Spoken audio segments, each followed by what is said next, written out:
ಎಲ್ಲರಿಗೂ ನಮಸ್ಕಾರ. ಇದು ಸುದ್ದಿ ವಿಶ್ಲೇಷಣೆ. ನಾನು ಶಶಿಧರ್ ಭಟ್. ನೀವು ನೋಡ್ತಾ ಇರುವುದು ಸುದ್ದಿ ಟಿವಿ ಡಿಜಿಟಲ್ ವಾಹಿನಿ. ಪ್ರಧಾನಿ ನರೇಂದ್ರ ಮೋದಿ ಅವರು ಅಧಿಕಾರದಲ್ಲಿ 8 ವರ್ಷಗಳನ್ನು ಪೂರೈಸಿದ್ದಾರೆ. ಮೊದಲನೇದಾಗಿ ಈ ದೇಶವನ್ನು 8 ವರ್ಷಗಳ ಕಾಲ ಮುನ್ನಡೆಸಿದ್ದಕ್ಕಾಗಿ ಅವರಿಗೆ ಧನ್ಯವಾದಗಳನ್ನು ಸಲ್ಲಿಸೋಣ. ಈ ದೇಶದ ಪ್ರಧಾನಿ 8 ವರ್ಷಗಳಲ್ಲಿ ಈ ದೇಶದಲ್ಲಿ ಸಾಕಷ್ಟು ಬದಲಾವಣೆಗಳಾಗಿವೆ.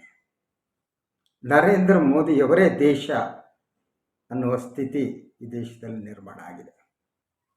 ನೀವು ಮೋದಿಯವರನ್ನು ಟೀಕಿಸಿದರೆ ಈ ದೇಶವನ್ನು ಟೀಕಿಸಿದಂತೆ ಅನ್ನುವ ವಾತಾವರಣ ಬಂದಿದೆ. ವ್ಯಕ್ತಿ ಪೂಜೆ ಅತ್ಯುನ್ನತ ಮಟ್ಟಕ್ಕೆ ಏರಿಬಿಟ್ಟಿದೆ. ನರೇಂದ್ರ ಮೋದಿಯವರ ದೇವಸ್ಥಾನ ಇನ್ನೂ ನಿರ್ಮಾಣ ಆಗಿದೆಯೋ ಇಲ್ಲವೋ ಗೊತ್ತಿಲ್ಲ. ಆ ದಿಸೆಯಲ್ಲಿ ನಾವು ಸಾಗ್ತಾ ಇದ್ದೀವಿ. ನನಗೆ ಕಾಂಗ್ರೆಸ್ ಪಕ್ಷ ಈಗ ನೆನಪಾಗ್ತಾ ಇದೆ.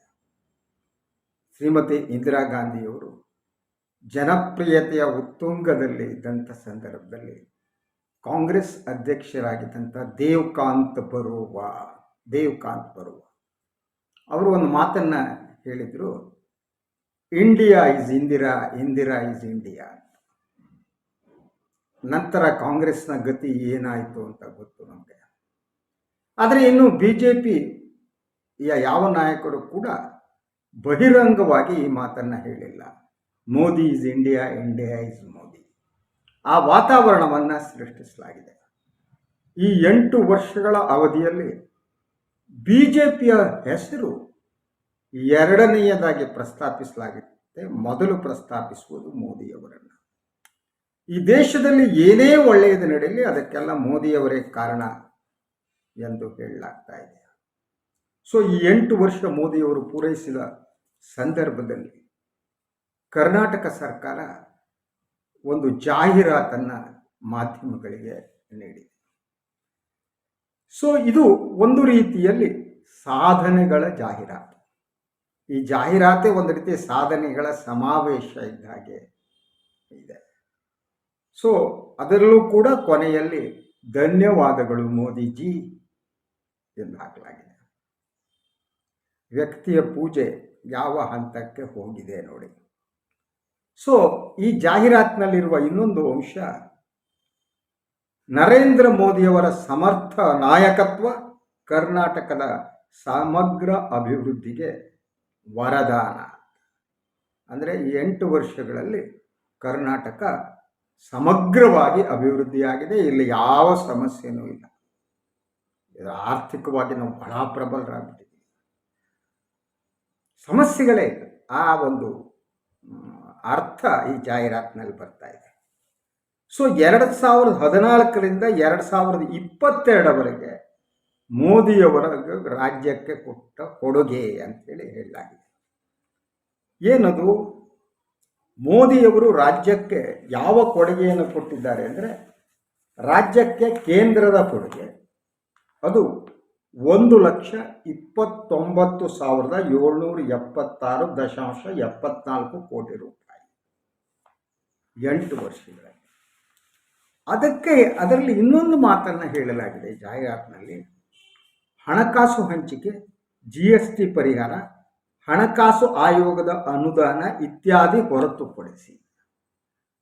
ಹಾಗಿದ್ರೆ ಯಾವ ಭಾಗದಲ್ಲಿ ಹಣ ಬಂದಿದೆ, ಎಲ್ಲಿಂದ ಬಂದಿದೆ? ಸಾಧಾರಣವಾಗಿ ಕೇಂದ್ರ ಸರ್ಕಾರ ರಾಜ್ಯಕ್ಕೆ ಕೊಡುವುದೇನಿದೆ ಅದು ಈ ಒಂದು ವ್ಯಾಪ್ತಿಯ ಒಳಗಡೆ ಇರಬೇಕು. ವಿಶೇಷ ಅನುದಾನ ಕೊಡಬಹುದು, GST ಪರಿಹಾರ ಕೊಡಬೇಕಾದವ್ರ ಕರ್ತವ್ಯ, GST ಪಾಲು ಕೊಡಬೇಕು. ಇದನ್ನು ಮೀರಿ ಮೋದಿಯವರು ಹೇಗೆ ಕೊಟ್ಟರು ಅದನ್ನು ಮುಖ್ಯಮಂತ್ರಿ ಬಸವರಾಜ ಬೊಮ್ಮಾಯಿಯವರು ವಿವರಿಸಬೇಕು. ಹ್ಯಾಕೆ ಕೊಡೋಕ್ಕೆ ಸಾಧ್ಯ ನನಗೆ ಗೊತ್ತಿಲ್ಲ. ಅದರ ಜೊತೆಗೆ GST ಹಣ ಏನಿದೆ ಅದೇ ನಮಗೆ ಬರಬೇಕಾದ ಪಾಲು ಬರ್ತಾ ಇಲ್ಲ. ಅದರ ಜೊತೆಗೆ ಈ GST ವ್ಯವಸ್ಥೆ ಏನಿದೆ ಅದು ಅಭಿವೃದ್ಧಿ ಹೊಂದಿದ ಅಥವಾ ಅಭಿವೃದ್ಧಿ ಪಥದಲ್ಲಿರುವ ರಾಜ್ಯಗಳಿಗೆ ಬಹುದೊಡ್ಡ ಶಾಪ. ನಾವು ಕರ್ನಾಟಕ ತಗೊಳ್ಳಿ, ಬೆಂಗಳೂರು ತಗೊಳ್ಳಿ, ಅತಿ ಹೆಚ್ಚು ತೆರಿಗೆ ಹಣವನ್ನು ಕೊಡ್ತೀವಿ, ಆದರೆ ಅದು ವಾಪಸ್ ನಮಗೆ ಸಿಗಲ್ಲ.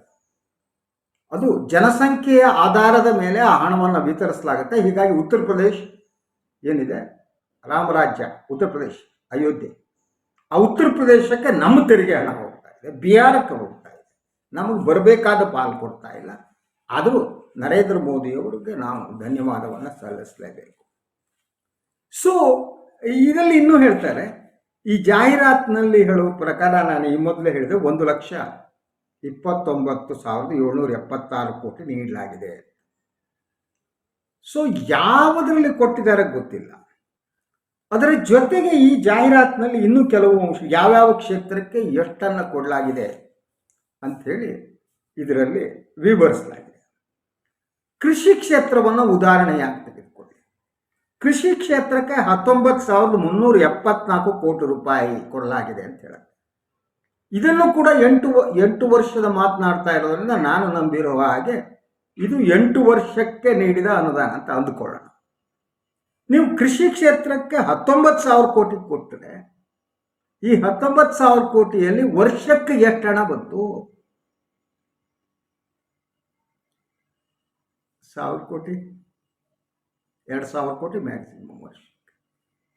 ಇದು ಮಹಾನ್ ಸಾಧನೆನೇ. ಇದನ್ನು BJP ನಾಯಕರು ಹೇಳಬೇಕು. ಇನ್ನು ಕೋವಿಡ್ ನಿಯಂತ್ರಣಕ್ಕೆ ಕೊಟ್ಟ ಹಣವನ್ನು ಇದು ಸೇರಿಸಲಾಗಿದೆ. ಅಲ್ರಿ, ಕೋವಿಡ್ ನಿಯಂತ್ರಣಕ್ಕೆ ದುಡ್ಡು ಖರ್ಚು ಮಾಡಬೇಕಾದ ನಿಮ್ಮ ಕರ್ತವ್ಯ ಕಣ್ರಿ, ಇದೇನು ದಾನನ? ಯಾವುದು ಇದು? ಕೋವಿಡ್ ನಿಯಂತ್ರಣಕ್ಕೆ ಮೋದಿ ಸಾಹೇಬರು ಇಷ್ಟು ಹಣ ಕೊಟ್ಟಿದ್ದಾರೆ ಅಂತ ಹೇಳಲ್ವ? ಕೊಡ್ಬೇಕು ಕಣ್ರಿ, ಕರ್ತವ್ಯ. ಎಷ್ಟು ಕೊಟ್ಟಿದ್ದೀರಿ ನೀವು ಕೋವಿಡ್ ನಿಯಂತ್ರಣಕ್ಕೆ? ನಮ್ಗೆ ಎಷ್ಟು ಕೊಟ್ಟಿದ್ದೀರಿ? UPಗೆ ಎಷ್ಟು ಕೊಟ್ಟಿದ್ದೀರಿ? ಕಂಪೇರಿಟಿವ್ ಫಿಗರ್ ಕೊಡಿ ಸ್ವಾಮಿ. ಇಲ್ದಿರಿ ಯಾರ ಕಿವಿ ಮೇಲೆ ಲಾಲ್ಬಾಗ್ ಕಬ್ಬನ್ ಪಾರ್ಕ್ ಇಡ್ತೀರಿ ನೀವು, ಸನ್ಮಾನ್ಯ ಬಸವರಾಜ ಬೊಮ್ಮಾಯಿ ಅವರೇ? ಇನ್ನು ಕೌಶಲಾಭಿವೃದ್ಧಿಗೆ 1,196 ಕೋಟಿ ಅಂತ. ವರ್ಷಕ್ಕೆ ಎಷ್ಟು ಬಂತು? 8 ವರ್ಷಕ್ಕೆ ಕ್ಲಿಯರ್ ಮಾಡಿ. ಇದು ವರ್ಷಕ್ಕೆ ಕೊಟ್ಟಿದ್ದು, 8 ವರ್ಷ ಸೇರಿಸ್ಕೊಟ್ಟಿದ್ದು. ಯಾರಿಗೆ ತಪ್ಪು ಅಂಕಿಅಂಶಗಳನ್ನ ಕೊಡ್ತೀರಿ? ಇದರಲ್ಲಿ ಯಾವ್ಯಾವ ಯೋಜನೆಗಳು ಸೇರಿವೆ ಈ ಕೌಶಲಾಭಿವೃದ್ಧಿಯಲ್ಲಿ? ಇವ್ರು ನೋಡಿ, ರಸ್ತೆ ವ್ಯಾಪಾರಿಗಳಿಗೆ ಗುರುತರ ಚೀಟಿ ಕೊಟ್ಟಿದ್ದು ಒಂದು ಅಪ್ಪಟ, ಇದು ಮಹಾನ್ ಸಾಧನೆ. ಅದರ ಜೊತೆಗೆ ಅಂತ್ಯೋದಯ ಯೋಜನೆ ಕೂಡ ಇದರಲ್ಲಿ ಸೇರಿದೆ. ನಾನೀಗ ಕೆಲವು ಪ್ರಶ್ನೆಗಳನ್ನು ಕೇಳಿದೆ, ನನಗೆ ಇದಕ್ಕೆ ಉತ್ತರ ಬೇಕು. ಸನ್ಮಾನ್ಯ ಗೌರವಾನ್ವಿತ ಮುಖ್ಯಮಂತ್ರಿ ಬೊಮ್ಮಾಯಿ ಅವರೇ, ನೀವು ಮೋದಿಯವರ ಭಜನೆ ಮಾಡಿ, ನಿಮಗದು ಅನಿವಾರ್ಯ. ಆದರೆ ಅಂಕಿ ಅಂಶಗಳನ್ನು ಇಟ್ಟುಕೊಂಡು ನಾವು ಮಾತಾಡಬೇಕು. ಕೇವಲ ಭಜನೆ ಮಾಡಿದರೆ ಜಗತ್ತಿನಲ್ಲಿ ಏನೂ ಸಿಗಲ್ಲ. ಸೊ ಈ 8 ವರ್ಷಗಳಿಗೆ ಸಂಬಂಧಪಟ್ಟ ಹಾಗೆ ನನಗೆ ಇನ್ನೂ ಕೆಲವು ಅಂಕಿಅಂಶಗಳು ಬೇಕಾಗಿತ್ತು. ಒಂದು ಸರ್ಕಾರ ಕೊಡುತ್ತೋ ಗೊತ್ತಿಲ್ಲ. ಮೊದಲನೇದಾಗಿ, ಕರ್ನಾಟಕದಲ್ಲಿ ನಿರುದ್ಯೋಗದ ಪ್ರಮಾಣ ಯಾವ ಮಟ್ಟದಲ್ಲಿದೆ? ಬೊಮ್ಮಾಯಿ ಅವರು ಹೇಳಬೇಕು. ಈ 8 ವರ್ಷಗಳಲ್ಲಿ ನಿರುದ್ಯೋಗ ಕಡಿಮೆ ಆಗಿದೆಯೋ ಜಾಸ್ತಿ ಆಗಿದೆಯೋ? ಎಷ್ಟು ಜನ ಶಿಕ್ಷಣವನ್ನು ಮುಗಿಸಿ ಬಂದವರು ನಿರುದ್ಯೋಗದಿಂದ ಬಳಲ್ತಾ ಇದ್ದಾರೆ ಅನ್ನುವ ಅಂಕಿಅಂಶ ನಿಮ್ಮ ಹತ್ರ ಇದೆಯೋ? ಇಂಜಿನಿಯರಿಂಗ್ ಮಾಡಿದ ಹುಡುಗರು ಈ ರಾಜ್ಯದಲ್ಲಿ ಯಾವುದೋ ಸೆಕ್ಯೂರಿಟಿ ಗಾರ್ಡ್ ಆಗಿ ಕೆಲಸ ಮಾಡುವ ಸ್ಥಿತಿ ಇದೆಯಲ್ಲ, ಅದಕ್ಕೇನು ಹೇಳ್ತೀರಿ ಬೊಮ್ಮಾಯಿ ಸಾಹೇಬ್ರೆ? ಇಂಜಿನಿಯರಿಂಗ್ ಮಾಡಿ ಇದನ್ನು ಮಾಡಿ ಅವರು ಬದುಕು ಕಟ್ಕೊಳ್ಳೋಕ್ಕಾಗಲ್ಲ, ಅವ್ರಿಗೆ ಕೆಲಸ ಸಿಕ್ಕಿಲ್ಲ ಅನ್ನುವ ಸ್ಥಿತಿ ಇದೆಯಲ್ಲ ಗೌರವಾನ್ವಿತರೆ? ಈ ಅಂಕಿಅಂಶಗಳನ್ನು ನೀಡಿ ಎಷ್ಟು ಜನ ನಿರುದ್ಯೋಗಿಗಳಿದ್ದಾರೆ ಅಂತ. ಇನ್ನು ಸಣ್ಣ ಮತ್ತು ಮಧ್ಯಮ ಕೈಗಾರಿಕೆ ವಿಚಾರಕ್ಕೆ ಬರೋಣ. ಸೊ ಈ 8 ವರ್ಷಗಳ ಅವಧಿಯಲ್ಲಿ ಸಣ್ಣ ಮತ್ತು ಮಧ್ಯಮ ಕೈಗಾರಿಕೆಗಳ ಸ್ಥಿತಿ ಏನಿದೆ ರಾಜ್ಯದಲ್ಲಿ? ಎಷ್ಟು ಸಣ್ಣ ಮತ್ತು ಮಧ್ಯಮ ಕೈಗಾರಿಕೆಗಳು ಮುಚ್ಚಿವೆ ಮತ್ತು ಎಷ್ಟು ಸಣ್ಣ ಮತ್ತು ಮಧ್ಯಮ ಕೈಗಾರಿಕೆಗಳು ಹೊಸದಾಗಿ ಪ್ರಾರಂಭ ಆಗಿವೆ? ಇದರಿಂದ ಓವರಾಲ್ ಆಗಿ ಹೊಸದಾಗಿ ಸಿಕ್ಕ ಉದ್ಯೋಗಗಳೆಷ್ಟು? ಇವು ಮುಚ್ಚಿರುವುದರಿಂದ ಉದ್ಯೋಗ ಕಳೆದುಕೊಂಡವರೆಷ್ಟು? Textile industry ಮುಳುಗೋಗ್ತಾ ಇದೆಯಲ್ರಿ. ಈ ಬಗ್ಗೆ ನೀವು ಅಂಕಿಅಂಶಗಳನ್ನು ಕೊಡಿ. ನೀವು ಈ ಬಗ್ಗೆ ಅಂಕಿಅಂಶಗಳನ್ನು ನೀವು ಕೊಡ್ತಾ ಇಲ್ವಲ್ಲ. ಇನ್ನು ಗ್ರಾಮೀಣ ಆರ್ಥಿಕತೆ, ಗ್ರಾಮೀಣದ ಆರ್ಥಿಕತೆಯ ಸ್ಥಿತಿ ಇವತ್ತು ಹೇಗಿದೆ? 8 ವರ್ಷಗಳಲ್ಲಿ ಗ್ರಾಮೀಣ ಆರ್ಥಿಕತೆ ಎಲ್ಲಿಗೆ ಹೋಗಿ ನಿಂತಿದೆ? ಹಣದುಬ್ಬರದಿಂದ ಇವರ ಮೇಲೆ ಬೀರ್ತಾ ಇರುವ ಪರಿಣಾಮಗಳು ಯಾವುವು? ಗ್ಯಾಸ್ 1,000 ರೂಪಾಯಿ ಮಾಡಿದಿರಲ್ಲ, ಏನು ಏನು ಜನರು ಸಾಮಾನ್ಯ ಜನ 1000 ರೂಪಾಯಿ ಕೊಟ್ಟು ಗ್ಯಾಸ್ ತಗೊಳಕ್ಕಾಗತ್ತೆ ರೀ?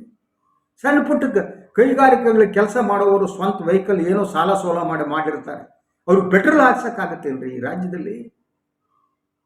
ಇದನ್ನೆಲ್ಲ ಯಾಕೆ ಮುಚ್ಚುಮರೆ ಮಾಡ್ತಾರೆ? ಅಂಕಿಅಂಶಗಳನ್ನ ಬಿಡುಗಡೆ ಮಾಡಿ. ಇನ್ನು 8 ವರ್ಷಗಳಲ್ಲಿ ಒಟ್ಟಾರೆಯಾಗಿ ವಿದೇಶಿ ಬಂಡವಾಳ ಎಷ್ಟು ಬಂದಿದೆ ಇಲ್ಲಿ? ವಿದೇಶಿ ಬಂಡವಾಳದ ಹರಿಯುವಿಕೆ ಪ್ರಮಾಣ ಎಷ್ಟು? ಯಾವ್ಯಾವ ವರ್ಷ ಎಷ್ಟು ವಿದೇಶಿ ಬಂಡವಾಳ ಬಂದಿದೆ ಕರ್ನಾಟಕಕ್ಕೆ? ಅಂಕಿಅಂಶಗಳನ್ನು ನೀಡಿ ಮುಖ್ಯಮಂತ್ರಿಗಳೇ. ಅದರಂತೆ ಬೆಂಗಳೂರು ನಾವು ಸಿಲಿಕಾನ್ ಸಿಟಿ ಅಂತ ಕರಿತಾ ಇದ್ವಿ. ITBTಯ ಸ್ಥಿತಿ ಏನಿದೆ ಆ ವಿವರಗಳನ್ನು ಕೊಡಿ. ನೀವು ಹಿಜಾಬ್ ವಿರುದ್ಧ ಇನ್ನೊಂದರ ವಿರುದ್ಧ ಉದ್ರಿಕ್ತ ವಾತಾವರಣವನ್ನು ಸೃಷ್ಟಿ ಆಯ್ತಲ್ಲ, ಅವಾಗ ಎಷ್ಟು ಕಂಪನಿಗಳು ಬೆಂಗಳೂರನ್ನ ಬಿಟ್ಟು ಹೊರಗಡೆ ಹೋಗೋದಕ್ಕೆ ಯೋಚನೆ ಮಾಡಿದ್ವು?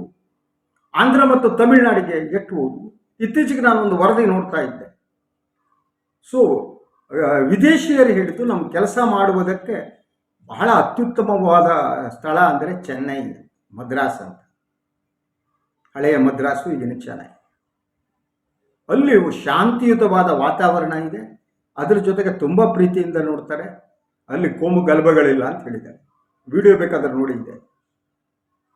ಕರ್ನಾಟಕದ ಬಗ್ಗೆ ಆ ಮಾತು ಹೇಳಿದರೆ ನಮಗೆ ಸಂತೋಷ ಆಗ್ತಿರಲಿಲ್ಲ.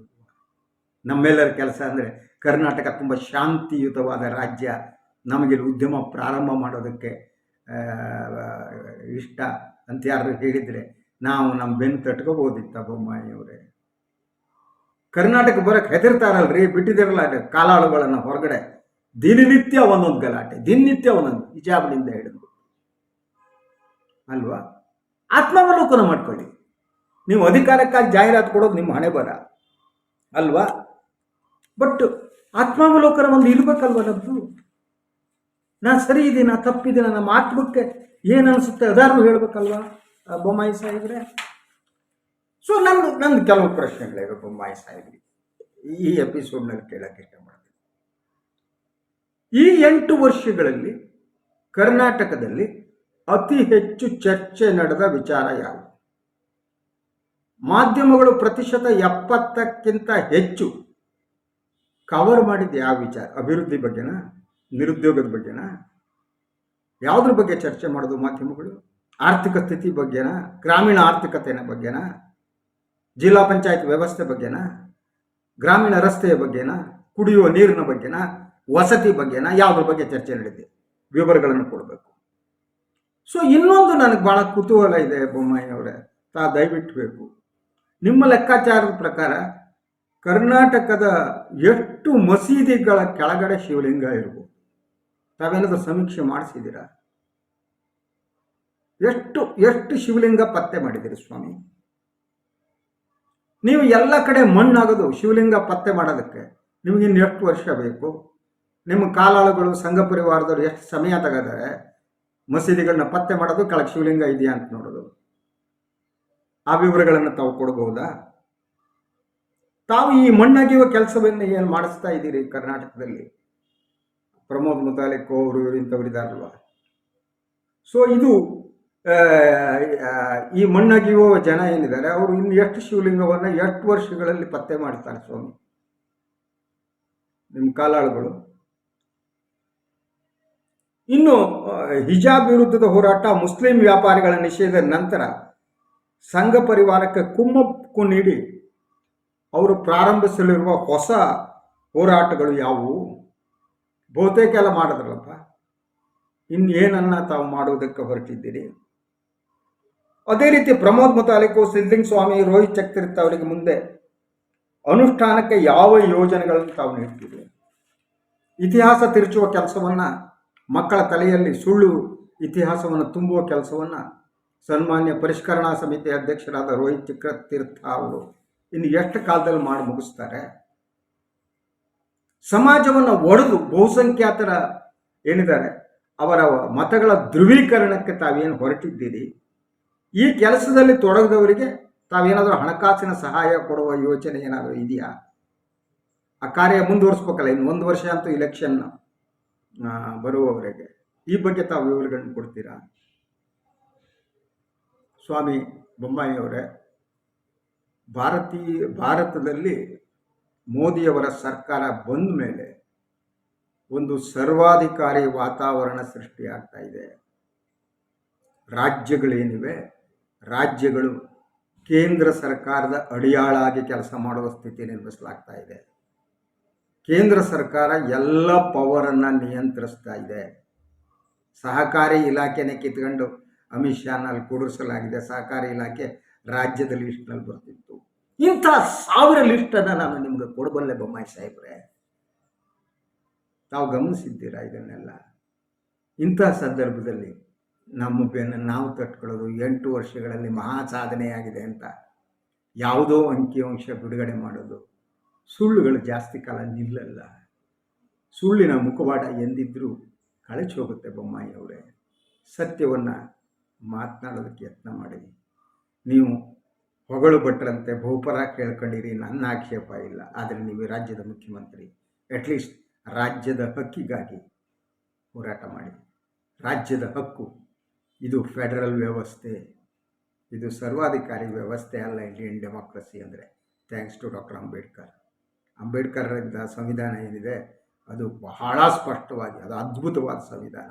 ಅದನ್ನು ಸಾಧ್ಯ ಆದರೆ ಒಂದು ಸಲ ಓದ್ಕೊಳ್ಳಿ ಮತ್ತು ಅನುಷ್ಠಾನಕ್ಕೆ ಯತ್ನ ಮಾಡಿ ಅಂತ ಹೇಳ್ತಾ ಇವತ್ತಿನ ಈ ಒಂದು ಸುದ್ದಿ ವಿಶ್ಲೇಷಣೆಯನ್ನು ಮುಗಿಸ್ತೀನಿ. 8 ವರ್ಷ ಮುಗಿಸಿದ ಮೋದಿಯವರಿಗೆ ಮತ್ತೊಮ್ಮೆ ಧನ್ಯವಾದಗಳು ಸರ್. ಹಾಗೆಯೇ ನನ್ನದು ಸ್ವತಂತ್ರ ಪತ್ರಿಕೋದ್ಯಮ, ನಾನು ಹೇಳ್ತಾ ಇರ್ತೀನಿ, ಇಂಡಿಪೆಂಡೆಂಟ್ ಜರ್ನಲಿಸಮ್. ನನ್ನ ಅಭಿಪ್ರಾಯವನ್ನು ಹೇಳೋದಕ್ಕೆ ಟ್ರೈ ಮಾಡ್ತೀನಿ. ನಮಗೆ ಬೆಂಬಲ ನೀಡಿದಿರಿ ನೀವು ಮಾತ್ರ. ನೀವು ನನಗೆ ಬೆಂಬಲ ನೀಡ್ತಾ ಇದ್ದೀರಿ, ಬೆನ್ನು ತಡ್ತಾ ಇದ್ದೀರಿ, ಬಟ್ರೆ ನಾವಿದ್ದೀವಿ ಮಾಡಿ ನಿಲ್ಲಿಸ್ಬೇಡಿ ಅಂತ ಹೇಳ್ತೀರಿ. ಹಾಗೆಯೇ ಎಲ್ಲ ರೀತಿಯ ಸಹಾಯವನ್ನು ಮಾಡ್ತಾ ಇದ್ದೀರಿ. ತಮಗೆ ಕೃತಜ್ಞತೆ ಸಲ್ಲಿಸ್ತಾ, ನಿಮ್ಮ ಸಹಾಯವೇ ನನ್ನ ಉಸಿರು ಅಂತ ಹೇಳ್ತೀನಿ. ಎಲ್ಲರೂ ಬೆಳೆದಾಗಲಿ. ನಮಸ್ಕಾರ.